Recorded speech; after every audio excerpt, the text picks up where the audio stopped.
Sejam todos muito bem-vindos. E olha, antes da gente mergulhar no tema de hoje, que uma bênção divina acompanhe o dia e a semana de todos os que estão acompanhando esta nossa imersão. Amém. É sempre um prazer estar aqui para mais esse mergulho profundo com vocês. Bom, imagina só, ter acesso ao diário secreto do líder militar mais letal de toda uma geração. Nossa, a expectativa mais óbvia seria encontrar, páginas e páginas focadas só em táticas implacáveis, né? Exato. Mapas táticos todos manchados, contagem de tropas, estratégias de cerco, enfim, aquele clima denso e quase sufocante de uma sala de guerra, sabe? Onde a sobrevivência é quem dita as regras. Sim, aquele ambiente de pura tensão. Pois é. Mas, de repente, você vira a página e a sala de guerra simplesmente desaparece. A segunda metade do caderno está cheia de poesia sobre agricultura serena, filhos saudáveis crescendo em paz e um silêncio absoluto nas praças da cidade. É uma quebra de expectativa brutal, para dizer o mínimo. É ir da tensão extrema para uma tranquilidade, quase utópica. E é exatamente isso o nosso foco. Hoje a gente vai desbravar o Salmo 144. Para quem talvez não conheça o contexto histórico, esse é um salmo real, atribuído ao rei Davi, que era historicamente um guerreiro formidável. Sem dúvida. E para ajudar a gente a entender essa transição quase inacreditável de cenário dentro do mesmo texto, nós trouxemos hoje as anotações super detalhadas da Bíblia de Estudo NAA. E também vamos cruzar isso com o comentário bíblico do estudioso Allen P. Ross, que é bem aprofundado. O objetivo da nossa investigação não é só notar que o assunto mudou, mas entender a mecânica por trás disso, sabe? Perfeito. Como é que uma oração de um rei, um cara que está literalmente com a espada na mão, focado em repelir ameaças físicas, se transforma numa das descrições mais pacíficas de estabilidade social da antiguidade? É uma mudança completa de visão de mundo. Total. Então vamos desempacotar isso. O texto não perde tempo, ele já começa com uma energia lá no alto. Logo de cara, antes de pedir qualquer intervenção, ele já posiciona as peças no tabuleiro. Quem ele é e quem o divino é. Sim, e a lista de títulos que ele dá a Deus nos primeiros versos é impressionante. Ele chama de rocha, misericórdia, fortaleza, alto refúgio, libertador e escudo. Caramba, é muito título, mas tem uma imagem aí que me pega muito, que é super visceral. Ele diz que é Deus quem treina as minhas mãos para a batalha e os dedos para a guerra. É muito físico isso, né? Não é só uma inspiração mental, é a mecânica do combate mesmo. Totalmente. É o movimento do pulso, o ângulo do golpe. E se a gente olhar para o quadro maior da época, essa é uma declaração muito forte sobre onde ele acha que está a verdadeira fonte do poder dele. Exatamente. O comentário do Allen P. Ross destaca bem isso. Essas palavras não são só um floreio poético para deixar o salmo bonito. Elas marcam um fato histórico para esse rei. Que seria a proteção e o livramento que ele já viveu, certo? Isso. O Império de Israel estava sendo solidificado sob o comando dele. Pensa no contexto. O cara tá no auge da carreira militar, conquistando tudo. E mesmo assim ele pausa para revisar o passado. Pois é. Quando ele olha para trás e vê as vitórias em campo, ele não enxerga a própria genialidade tática como fator decisivo. Ele enxerga a ação divina ali em cada movimento. É a analogia perfeita de um atleta de elite, sabe? Imagina um ginasta ou um lutador no lugar mais alto do pódio olímpico. Com a medalha de ouro no pescoço, o mundo inteiro aplaudindo a técnica perfeita. Isso! Mas aí, na hora que toca o hino, em vez dele bater no peito e falar "eu sou o cara", ele aponta o dedo direto para o treinador na arquibancada. Nossa, essa imagem é perfeita. É como se o rei dissesse: sim, eu segurei a espada de bronze, eu fui para a linha de frente, mas foi o meu treinador cósmico que me ensinou como lutar. Ele simplesmente não toma o crédito para si. E a partir desse reconhecimento que o Ross aponta um contraste gigantesco no texto, porque logo depois de exaltar esse poder divino que treina mãos para guerras sangrentas, o autor toma um choque de realidade. Aquela crise existencial, né? Bem isso. Um choque sobre a própria insignificância. Ele para a oração sobre guerra e pergunta algo do tipo: Senhor, o que é o homem para que dele tomes conhecimento? Uau! O Ross observa que só o pensamento de que o Criador do universo se importaria em ajudar um mortal a subjugar nações já deixa o rei atônito. E as palavras que as fontes destacam para descrever o ser humano são muito fortes. Ele diz que o humano é só um sopro, um vapor, e os dias são como uma sombra que passa. Um sopro e uma sombra. Para quem está falando isso é fascinante. Demais, a gente está falando de um monarca com exércitos inteiros à disposição. O cara decreta leis, constrói monumentos de pedra para durar séculos, tem poder de vida e morte. Mas quando ele se olha no espelho, a real é que ele só vê um vapor. Uma coisa que aparece no frio da manhã e some no ar em segundos sem deixar rastro nenhum. Isso toca numa questão psicológica e filosófica muito atual para quem nos escuta. A gente passa a vida construindo impérios pessoais, né? Carreira, conta bancária, reputação. Sim, fortalezas de segurança para tentar esconder nossa vulnerabilidade. Mas a verdadeira sabedoria que o texto captura tão bem não vem dessa ilusão de ser invencível. Vem de aceitar essa fragilidade absoluta.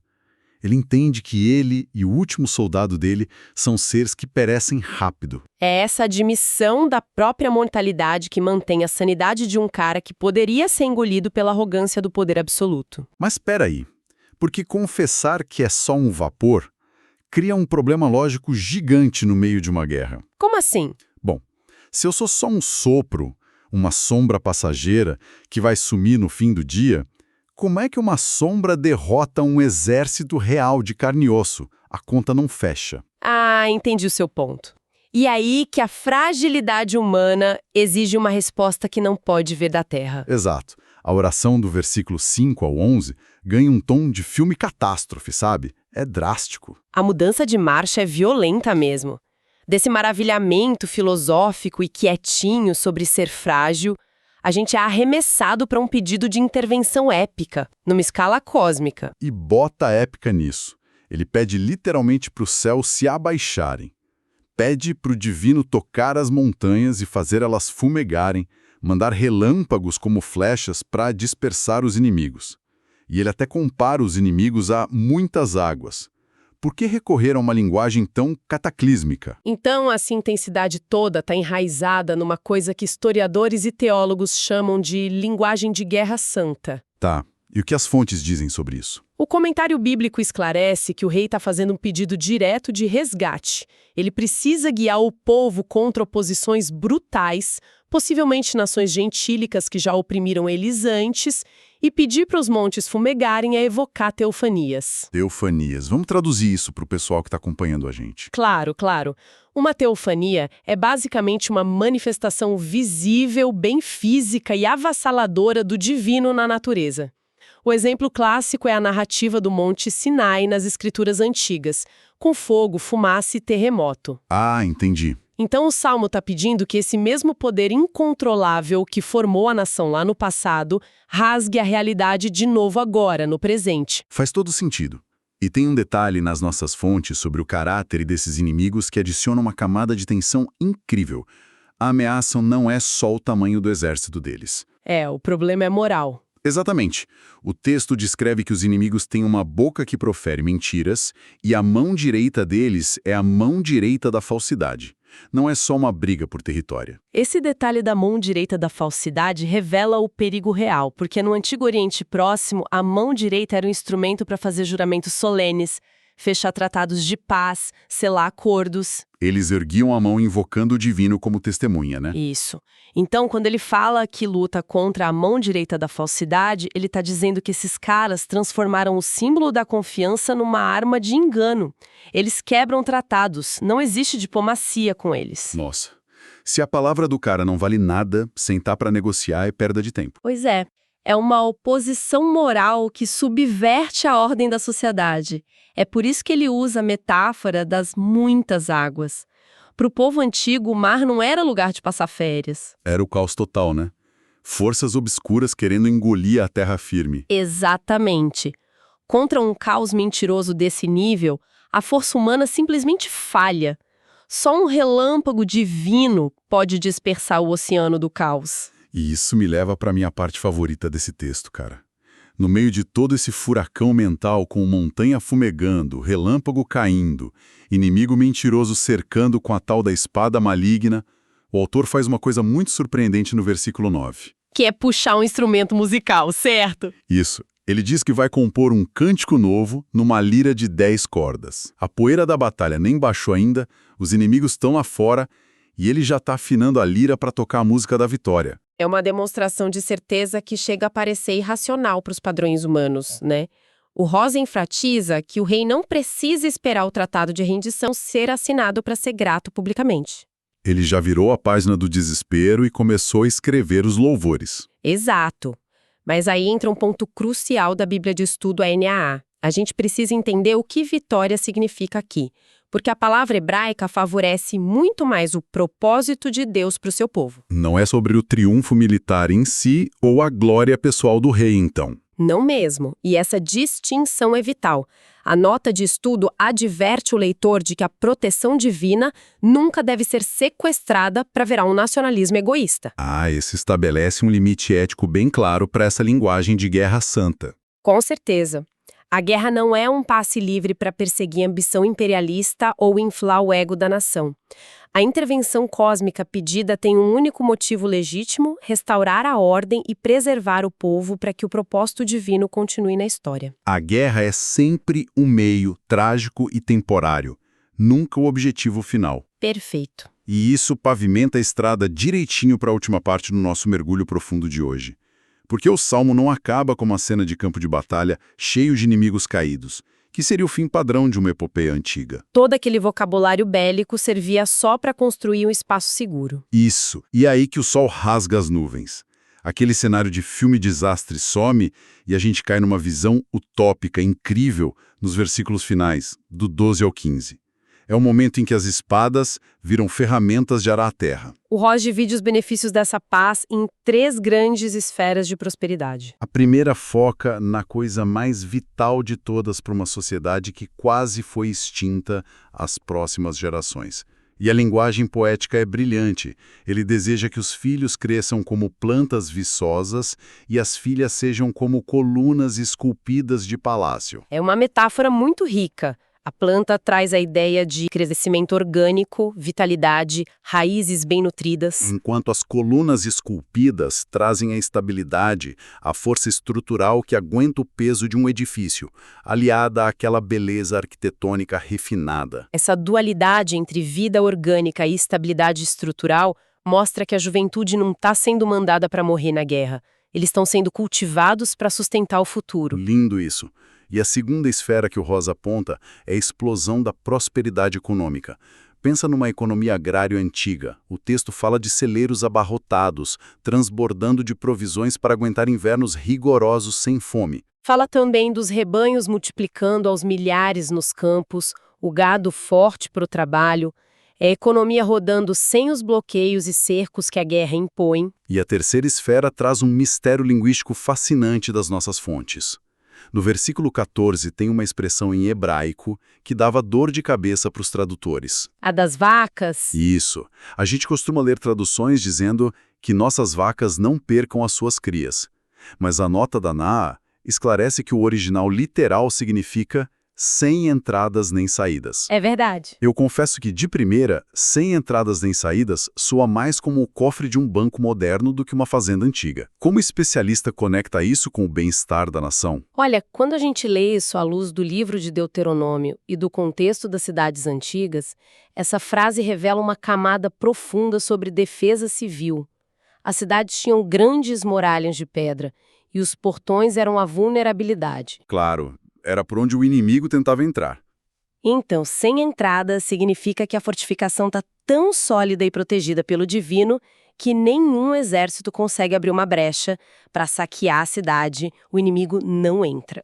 E, pela mesma lógica, o sem saídas garante que a população ali dentro não vai ser arrastada à força para fora dos muros. Ninguém levado prisioneiro, ninguém sofrendo no exílio, as famílias continuam intactas nas suas casas. As fronteiras estão totalmente seladas contra aquele caos que a gente falou. Exatamente. É a ausência total de tragédia cívica, o que resulta na frase maravilhosa que conclui o versículo: não haja gritos de lamento em nossas praças. As praças. Cara, esse é o coração da cidade antiga. A praça não era um parquinho para passear de domingo. Era o centro comercial, o tribunal, o centro de notícias. Onde tudo acontecia. Se começasse um lamento coletivo na praça, era o anúncio de um colapso. Um exército aniquilado, fome, peste. Por isso, orar pelo silêncio de lamentos ali é pedir pelo som da normalidade. Ele quer ouvir criança brincando, moeda trocando de mão, conversa sobre colheita, a vida seguindo o curso normal. Protegida do terror. O que nos leva para a grande tese final de tudo isso, no versículo 15. Bem-aventurado o povo a quem assim sucede. Sim, feliz é o povo cujo Deus é o Senhor. É o ponto final no documento. Amarrou tudo. Começou listando títulos de poder cósmico, admitiu que o homem é só uma sombra fugaz, pediu para os céus rasgarem a realidade contra o caos e a mentira, e tudo culmina na felicidade. Uma estabilidade que vem direto desse relacionamento com o divino. E como o Ross resume tão bem, a nação não recebe essa paz por mérito próprio ou porque o exército é incrível. Eles recebem como um dom, um presente com uma responsabilidade pesada, ser um farol de prosperidade pacífica e justiça para as outras nações. Bom, a jornada que a gente fez hoje com essas fontes nos obriga a repensar muita coisa. A gente começou sentindo o cheiro de suor e medo, olhando para mãos calejadas sendo treinadas para a guerra pesada.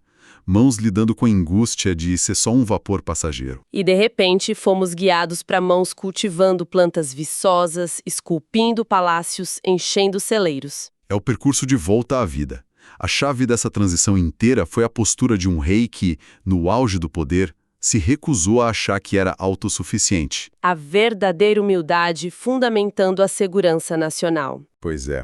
Isso me deixa com um pensamento final muito provocativo, que não está explícito lá nas notas, mas é um desdobramento natural para quem está ouvindo a gente. Na nossa sociedade hoje, a gente é treinado para medir o sucesso através do conflito, né? Muito. A gente valoriza a guerra corporativa vencida, o concorrente superado. A gente gasta uma energia insana afiando nossas próprias espadas profissionais e pessoais para atravessar as muitas águas do estresse diário. Mas olhando para esse texto milenar, fica a grande questão: será que a evidência definitiva da vitória não tem nada a ver com os troféus empilhados na nossa estante? É uma excelente provocação. Será que a maior vitória é, na verdade, a capacidade de abandonar a postura de guerra, pegar todas as ferramentas de conflito que usamos para sobreviver e transformar em instrumentos para nutrir a próxima geração? A verdadeira coroa de um líder não é dominar os outros, mas trabalhar duro para manter o lamento longe das nossas praças. É transformar o suor no cultivo de raízes profundas para proteger quem a gente ama. Fica aí essa imensa reflexão para todos nós hoje. Deus abençoe todos os ouvintes.